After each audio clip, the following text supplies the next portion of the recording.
A few months ago, I started a gaming adventure, collecting difficult achievements in games I loved and others I've never played before. But today, we jump into the trenches of the past, not only to save the world, but to attempt to complete one of the hardest achievements in Call of Duty: World at War. The achievement Hardened War Hero requires you to complete the entire game on the hardest difficulty, Veteran. Great Scott! Although there is a slight warning that you will not survive, what the game does not warn you of is grenades raining from the heavens and AI snipers with more hacks than a Warzone pro. But with a background in Call of Duty, we felt pretty confident to beat this game quickly. So confident, in fact, that we are attempting to beat the entire game in under 300 deaths. As soon as we start the game, we are immediately thrown to the wolves and meet our first of two playable characters in the process, Private C. Miller. Yeah, that's literally his name. Miller is being held hostage awaiting his execution by none other than Takio, which is weird because I thought he was supposed to be fighting zombies. Anyways, fortunately for us, we are rescued moments before our execution, but I can't really say the same for the other guy, RIP. With no tutorial on how to run, shoot, or throw grenades, I knew this was my kind of game. Sullivan slaps a pistol in our hand to serve justice. However, moments after we are given the orders to return the favor to Takio's friends, we are given a good taste of what this entire experience will be like. To the wood. Got him, baby. Whoa, bro! Dude. This might be a little harder than I thought. Yeah, we probably should have increased the deaths to 500. After reaching the first checkpoint, we would then have to make our way to another squad that had been pinned down ahead of us. And at first, this area wasn't too difficult if you stayed behind some cover and took some easy shots. Things were going okay up until we came across some very sleepy soldiers. Or so I thought. Walking a little bit closer, a flash shoots up in the air and mass chaos breaks out like World War Z. The crazy part is that we made it through these enemies on the first try, which turned ironic because as we were nearing the next checkpoint, I was telling chat just how good I was at Call of Duty. For a Call of Duty pro like myself, I mean... Okay, never mind. Disregard what I just said. Now is when the death counter would come into play. In looking back on it now, I really should have done a grenade counter instead, because that would have been much more interesting to find out. Finally arriving at the last checkpoint, we had two objectives: blow up the enemy bunker and get off this island. After sending a fire truck in as a diversion, we dove into the ammo bunker, planted the explosives, and ran for our lives. But as we were nearing the boat, we were sliced and diced like a daggum pastrami sandwich. Thankfully, Sullivan was there to save the day. Sullivan, my savior. After completing Mission 1, I was incredibly excited for Mission 2, and really for just one reason. It was to show my 5 viewers a secret in-game feature that they all probably knew about. Right here. What was that? What? The ray gun? No way. Yeah. It's pretty freaking cool. Also, it's not cheating if it's actually in the game. After obtaining the most deadly weapon of World War II, things began going rather quickly. I guess you could say I did most of it single-handedly. Please laugh. Most of the other checkpoints weren't too difficult if you use the smoke grenades to move ahead slowly. However, if you're not very smart like I am, there's still a good chance you die. But we made it through some trenches, called in some more airstrikes, and finally took out some tanks to help out the other troops. But as our team regrouped to plan our next move, I was not prepared for what was about to take place. No! No! Not Sullivan! Sullivan, no! No! Sullivan.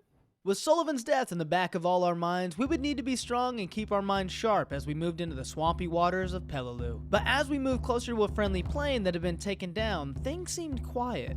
A little too quiet. But being the man I am, I refused to see the writing on the wall while moving closer to the plane. This led us right into the enemy's hands as they ambushed us. However, the next life I was prepared for the ambush and took them out with ease. But you know what's even more surprising than an ambush? A second ambush. But this one's so. Yep, I'm running. Dude, I was trying to get away. Give me a freaking break, bro. After looking over the battle plans, I thought for sure there would be no possible way of a third ambush. Thankfully for now, we were right. Following this, we were given the objective to assault the enemy bunkers, but the only thing being assaulted during this portion was my own ego. If it wasn't a grenade destroying me, it was an enemy hiding behind a wall and curving bullets like the guy from Wanted. Upon finally making it out alive, we picked up a flamethrower and went to work. Although as we were making our way to the airfield, the vibes were pretty high, I guess you could say. And that's when it happened. A third ambush. Oh no. Yo, bro, stop, man. If this game has taught me anything so far, it's to expect the unexpected. Following this, we took out some enemy tanks and finally arrived outside the last enemy bunker of the mission. First, we would need to get inside, take over the bunker, and then defend ourselves against the enemy infantry. We began by running full speed ahead into the first trench, and somehow we made it there alive. This would be followed by an extremely stressful game of hot potato before receiving one of the last checkpoints in this mission. Now, our only objective was to defend ourselves against the enemy infantry, but it was a bit tricky. You see, I thought the entire objective was to take out all the enemies in the area to beat the mission, so we used the turrets on the wall, but quickly found out that was not the best move. No. We even tried to use the anti-air guns, which proved to be just as useless. What can we use? Can we use this one? Oh! Bro, how do we even get past this point? At this point, we kind of gave up because I didn't even know what we were supposed to be doing anymore. It was after waiting for the enemies to come to us that our allies swooped in and took out every single enemy in sight. And then I realized we were literally supposed to sit there, survive, and wait for them. The whole time I thought we were supposed to take out the tank somehow. Dude. Bro. As we ended our first day, we had less than a quarter of the game completed, but nevertheless, hopes were still high as we entered into the pre-game interview before taking on our second day at war. Right down to it. So today, what we've got really, truly, is trying our gosh darn best to die a lot less and succeed a lot more. I mean, that's really all it boils down to, ladies and gentlemen. But no amount of good vibes could prepare us for what was about to take place as we switched to our next playable character, Private Dmitry Petrenko, and met Sergeant Reznov of the Red Army. This mission, our objective is mainly just to survive and follow Reznov, but shortly after taking out some enemy soldiers, the surviving part of this mission became a little bit complicated. As we were sneaking around the city, we were fired upon by an enemy sniper that must play a ton of Warzone because I have never seen anyone with such obvious hacks before. Computer hacking skills.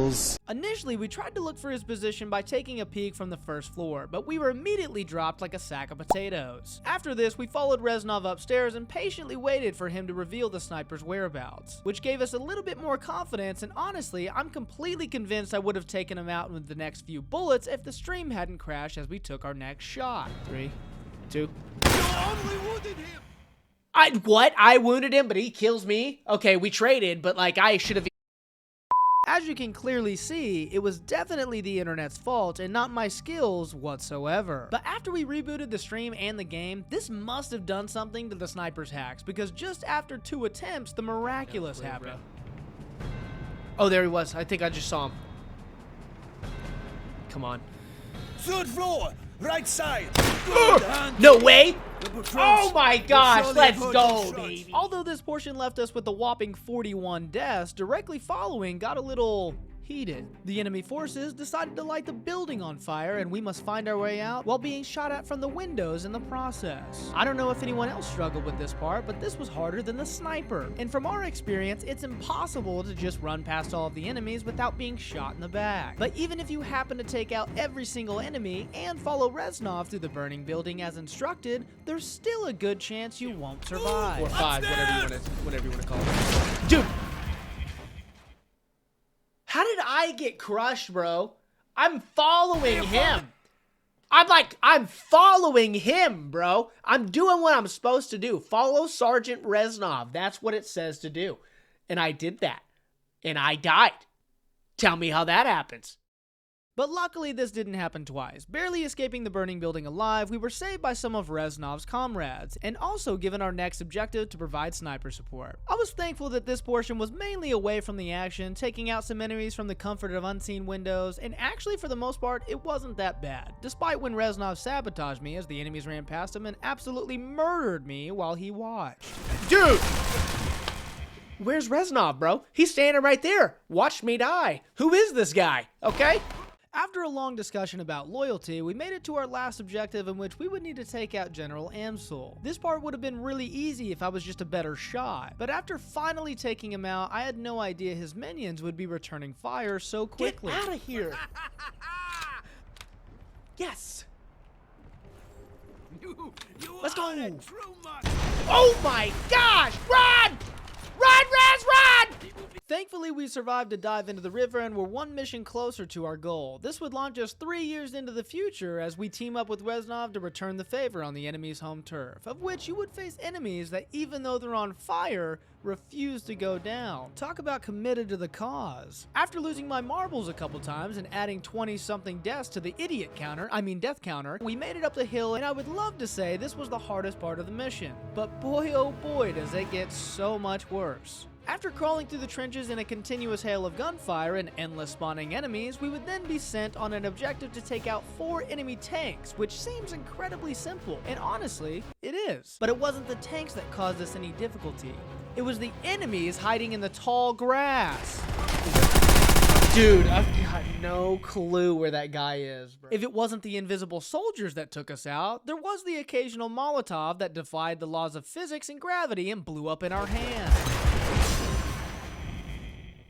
After taking a nice mental break and complaining about how ridiculous the game's mechanics were, we jump back into the action, clear the enemy's compound, and then we listen to a nice rousing war cry from Reznov as we get to check in with the Americans in the jungle of Peleliu. You see, I was expecting this particular mission to be very challenging, but what I was not expecting is how many unique ways we would die. The only objective is to clear out the enemy mortar pits, but this became extremely problematic for really just one reason. The enemies in this mission would be found in various areas, such as the trenches, just above the trenches, and in the trees sniping you from above. As we began to make our way through the trenches, things started out just as all the other missions had, until this moment here. You see, this L-shaped lane carries all 3 of the enemies I just discussed, as well as a bonus. The bonsais, which charge you with a bayonet. Initially, we tried to take them out with the flamethrower and were immediately struck down by the sniper in the trees. After this, we attempted a much smarter approach and waited for the bonsai's attack. But as smart as I was, I didn't account for the grenades that would be thrown in front and behind us, which led me to believe this is the smartest in-game AI that the world has ever seen. This entire mission literally felt like a continuous deaths in trenches over and over and over again. I honestly don't remember a lot about this and have had nightmares about it since completing it. But enough of my in-game trauma. Upon taking out the last mortar pit, we were only around 95 deaths, and I was pretty proud of that, to be honest. But the next mission is not only where we would break 100 deaths, but we would also question whether or not our allies had our best interests in mind. Oh my gosh, no, no, no, no, no, no, no, no, no!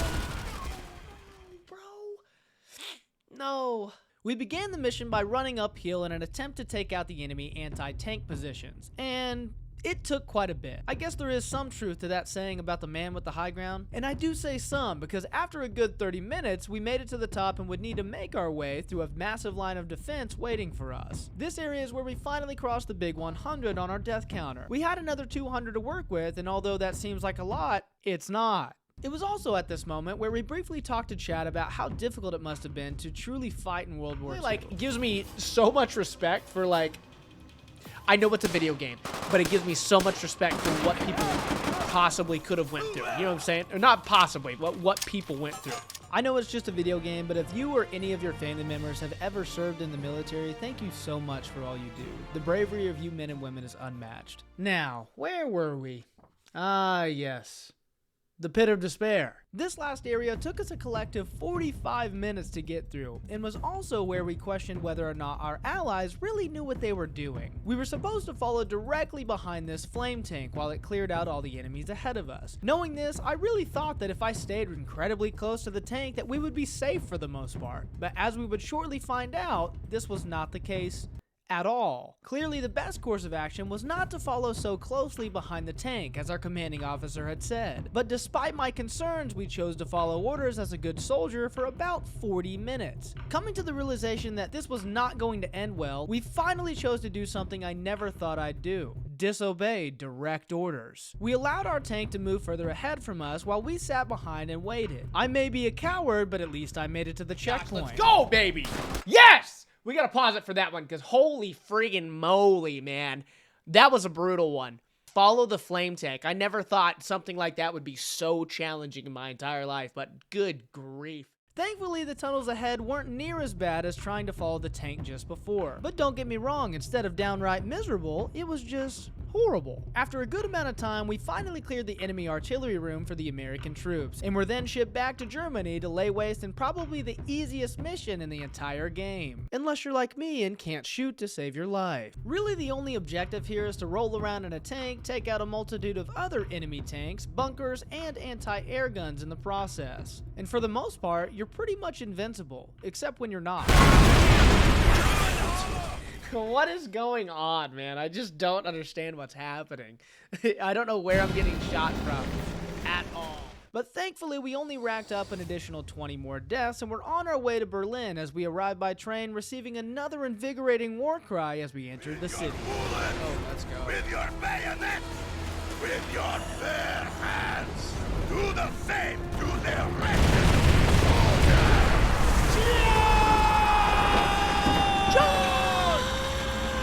Dude, let's freaking go, man. I'm hyped. We were totally ready to take the city by force and return the favor to our enemies. But as ready as we were, I still needed to take things slowly throughout the beginning of this mission, something I didn't realize until moments in.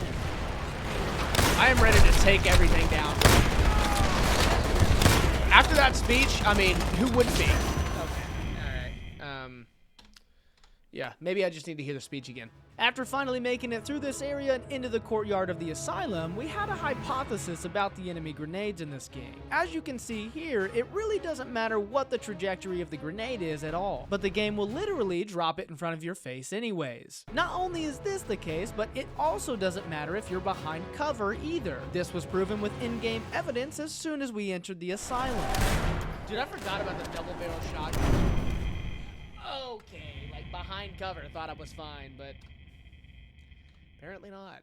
Dude, no, man. After trudging our way through the asylum and pushing the enemies back, we were on the next objective, in which we would need to clear out the enemy buildings and make our way closer to the underground subway station. This portion really wasn't that bad until you got to this stupid street, which is loaded with enemies that don't stop spawning until you move further ahead. We initially tried to take out the enemies in front of us and then slowly move up ahead throwing grenades. Although this plan might seem to be perfect on paper, for us it didn't work out so well. So a good 20 minutes and 15 deaths later, we reached the end of the street by using the worst military tactic known to man.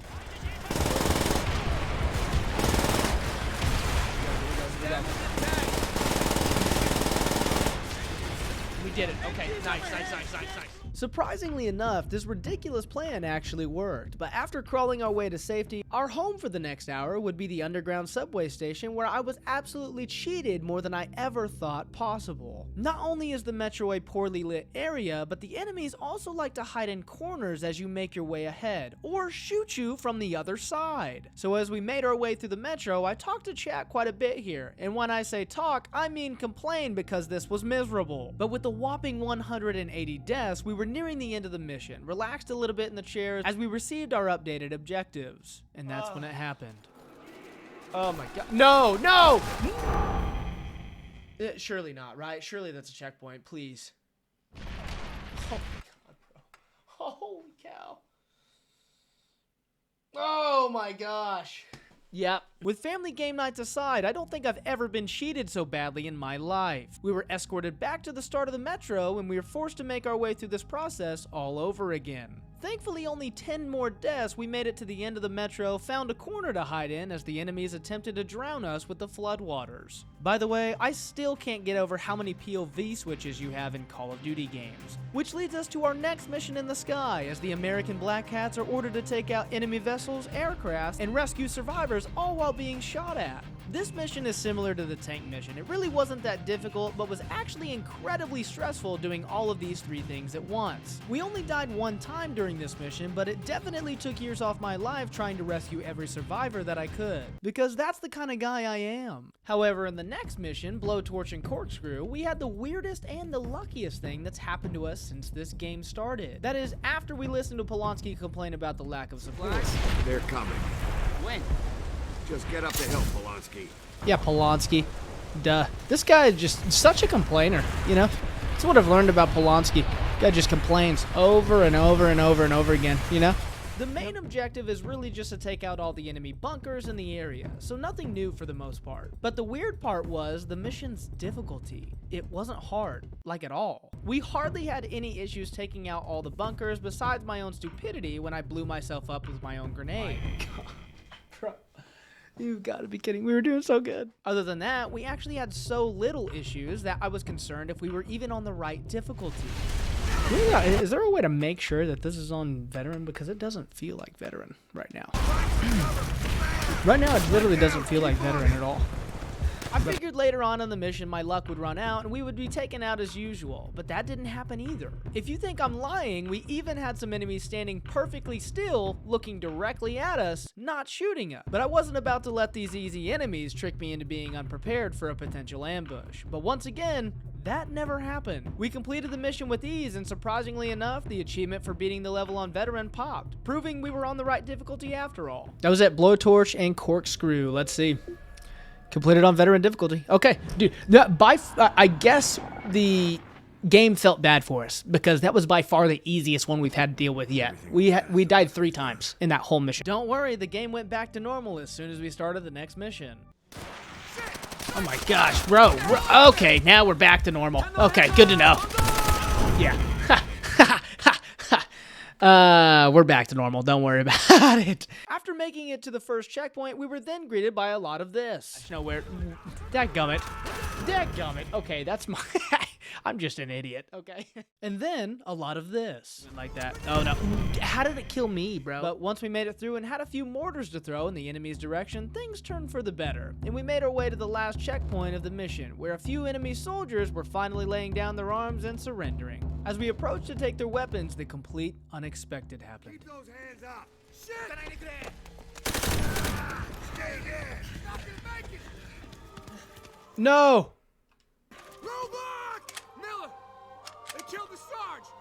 We literally had a chance to save him, didn't we? Bastards killed him! We were all devastated by Roebucks' death, but we needed to stay strong and not let our emotions get in the way. With one objective remaining, we were going to make them pay for what they'd done. We laid waste to all the buildings around us with air support. That is after we suffered multiple deaths ourselves in the process. But nevertheless, our mission was accomplished, and though this side of the war was over, unfortunately, not all of us would be going home. Every day was spent crawling through the mud and the dirt while bullets whistle all around. This is the enemy's last stand. When we take Shuri Castle, we go home. All of us. Dadgummit, except Roebuck. No! But the fight was not yet over for our friends Dmitri and Reznov. This next mission has been a struggle. No, a horror for any gamer that has attempted this game on veteran difficulty before. And for us, my 5 loving viewers, it would be no different. Heart of the Reich. Here is where we would accumulate the most deaths we had in a single mission throughout the entire experience of this campaign. But we started strong in this campaign, and I refused to let all of our fallen allies down. With Roebucks Death still looming in our minds, we would fight with resilience. We would fight with all we had. We would fight as men with no other option because, well, we had no other option. With all of our previous objectives and struggles throughout this campaign, I was ready for this moment. Nothing in this entire mission could possibly stop us.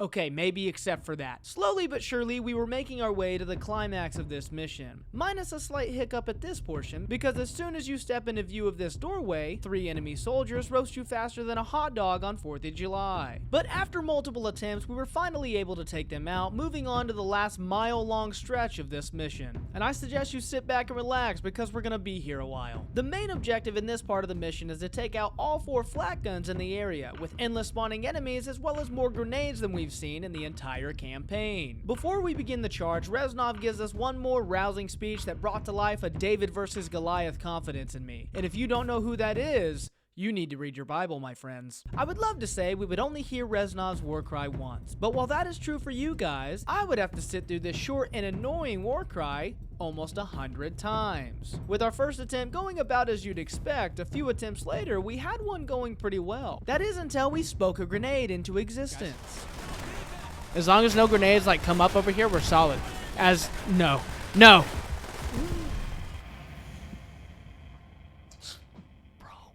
You guys saw the grenade behind the tank. I mean, like, I really thought that would block it, but I guess not. A few attempts later, a friend in chat said I should try the left side of the staircase instead of the right side. Try the left side if you can make it. Dude, I'll try the left side. I personally love this idea. Doing the same thing over and over and expecting different results is insanity, so we gave it a shot. We found out moments later that we should never trust chat again. No, dude. When we were losing confidence, we had a flickering light bulb moment in which we took out the first waves of soldiers before charging ahead. And I do say flickering because even if we took them out beforehand, there's still a good chance we die again. After an hour of trying over and over again, we started to lose our confidence and our intelligence. So much so that we completely stopped using the rocket launcher that was available to us. I think the worst part of this was the moment we got incredibly close to taking out the second flak and died to multiple grenades that just happened to be where I was running to. No way, bro. I was so confident in that one because we freaking got it that fast. Oh, I'm convinced the game just spawned grenades into my path to make me lose my mind. But thankfully, friends, I'm glad to say there is always a light, even at the end of the darkest tunnels. Oh my gosh. Throw the nades back. Please tell me it's a checkpoint. Please. Oh my gosh, we just did it. We just got the second one. Hopefully, let's go. Yes. Yes, bro. Yes. But unfortunately for us, what was next was a darker tunnel. Upon finally making it through the first 2 flak guns and receiving the checkpoint we so desperately needed, we had 47 deaths to spare in trying to do this campaign in under 300 deaths total. But the last 2 flak guns wouldn't be near as bad as taking down the first 2. And surprisingly enough, we only died twice. With one objective remaining in this mission, we would need to make our way up to the building's front steps while taking out all the enemies in the process.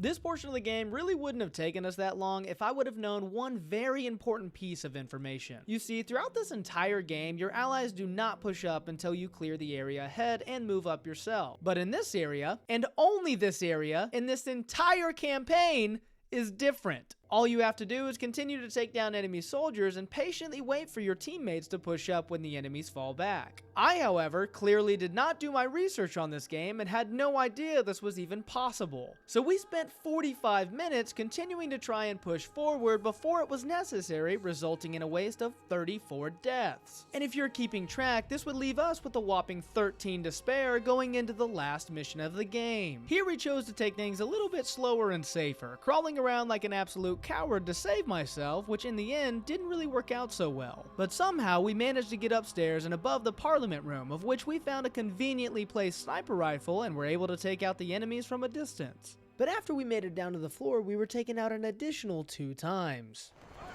Oh, little collat. No way, bro. Again? Again? Probably the same daggum guy. Oh, no. That's so tragic. It makes me sad.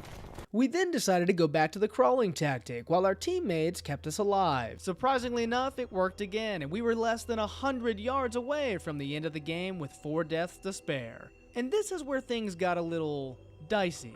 We were completely ready with all the encouragement we had from chat, but without checking our corners the first time, we were dropped by a perfectly landed bullet, and moments later, we were blown up by a rocket. But at that moment, something in us snapped. I couldn't let the people down. I couldn't just stand by and take this anymore. So with 2 deaths remaining, we gave it our all. We began taking down enemy after enemy, dodging and ducking like we were in the dadgum Call of Duty League. As we finally made it to the final moments, our flag carrier is taken down, but nothing could stop us now. As we picked up the flag, thrilled with so much excitement, I'm sure chat was weirded out. One enemy left standing tries to take us down as Reznov swoops in to save the day. But as we struggle to stand to our feet, the moment we've been waiting for is here.